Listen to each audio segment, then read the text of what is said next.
I wasn't expected back until Sunday. But I came home early, Friday, just before sunset. Quietly, I let myself in. There was no need to make an announcement. I'd been missing my daughter, and I thought it'd be a sweet surprise for both her and my wife. But something felt wrong. The silence in the house was too sharp. No cartoons echoed from the living room, no sounds of dishes clinking or food cooking from the kitchen. The only noise I could make out was a brush dragging across tile. I stepped in and saw her, Riley, my 9-year-old, on her knees in the kitchen. Her little hands were red from scrubbing, her cheeks streaked with tears. She was cleaning like she had something to atone for. Gently, I asked what she was doing. She recoiled, flinching like I was someone to fear. "Mom said I embarrassed her," she mumbled. I spilled orange soda on Paige's dress, so I had to stay and clean. Paige. Not a cousin from out of town. Not a neighborhood friend. Paige, my wife's sister's daughter.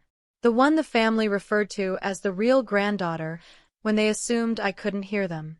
A wristband from an amusement park lay on the counter. It confirmed they weren't expecting me.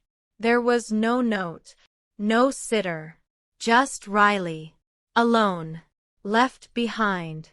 Scrubbing the floor like she had to earn affection that should have never been conditional. I didn't raise my voice. I didn't cry. I simply told her to take a shower. We'd order pizza, watch that animated movie with the dragons she loved. But something in me shifted, cracked, froze. There was a time I truly believed that love was enough. That showing up, being the provider, being the one who stayed, it had to matter. My wife, Jenna, had always been dazzling. Quick with words, graceful, the kind of charm people wear like makeup for an audience. I thought she chose me. But I was mistaken. She chose what I represented: security, control, an image. Her family never fully accepted Riley. She wasn't theirs. My parents had taken in Jenna's cousin's baby when her life had spiraled during pregnancy, and I'd raised that little girl from the moment she came into the world. I was the only father Riley had ever known. But for Jenna's family, biology trumped everything. Blood over loyalty. Blood over love. The signs had always been there. Her sister's cutting comments, her mother's backhanded remarks. "She doesn't really look like anyone," they'd murmur when they thought I wasn't listening. And there, on that kitchen floor, the truth laid itself bare. My daughter, her knees bruised over a spilled soda, while the rest of them rode roller coasters with a child who shared their DNA. That night, I tucked Riley into bed. I smoothed her damp hair back from her forehead, my heart heavier than it had ever been. That night, I told Riley a few bedtime stories, the kind she liked best. Once she drifted off, I opened a bottle of whiskey and sat by the window, staring at the driveway lit by the streetlight's soft glow. I didn't move for hours.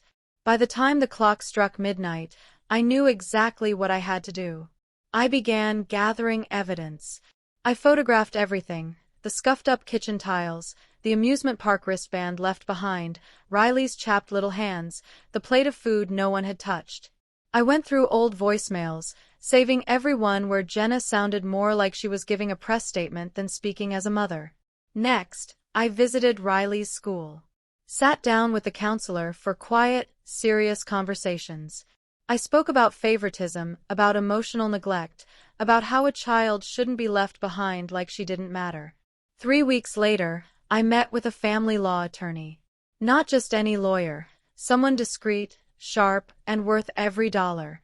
I rewrote my will, updated the list of beneficiaries, secured Riley's savings in a trust fund protected by legal clauses Jenna couldn't tamper with.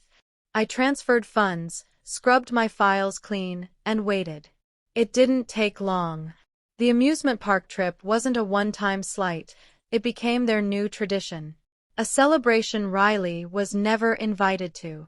A so-called real granddaughter event.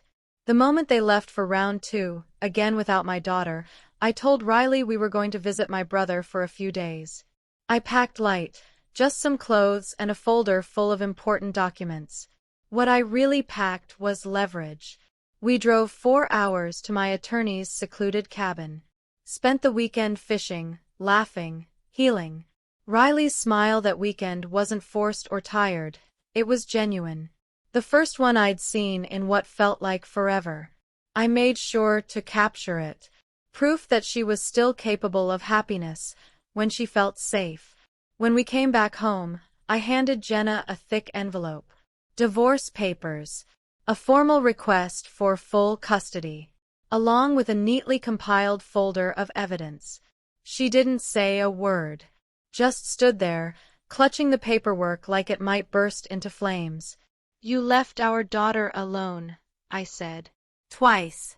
You made her feel like she was in the way. That's not motherhood, that's negligence." She sneered, threatened to fight me in court.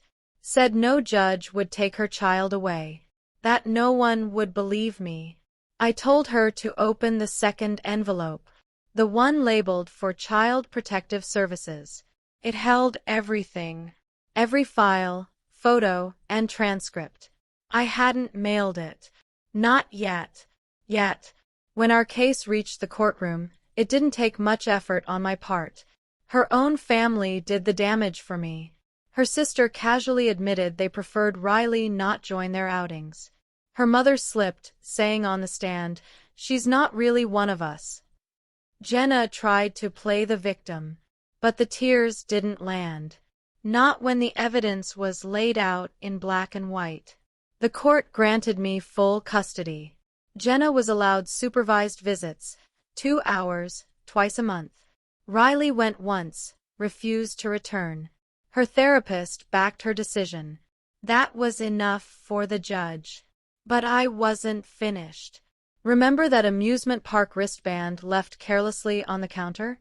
I mailed it to Jenna's boss, along with a framed photo of Riley on her knees scrubbing the kitchen floor, her fingers red and raw. Jenna lost her job in public relations a week later.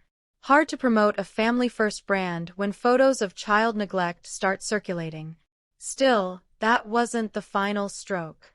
Come December, I sent Christmas cards. One to each of her family members. Inside was a photo of Riley hugging her new puppy, a bright smile lighting up her face. Below it, a simple caption. "Real love doesn't come from shared DNA. It comes from loyalty." The next morning, my phone wouldn't stop buzzing. Blocked calls. Her mother. Her sister. Jenna. All of them screaming into voicemails about betrayal, about poisoning Riley against them.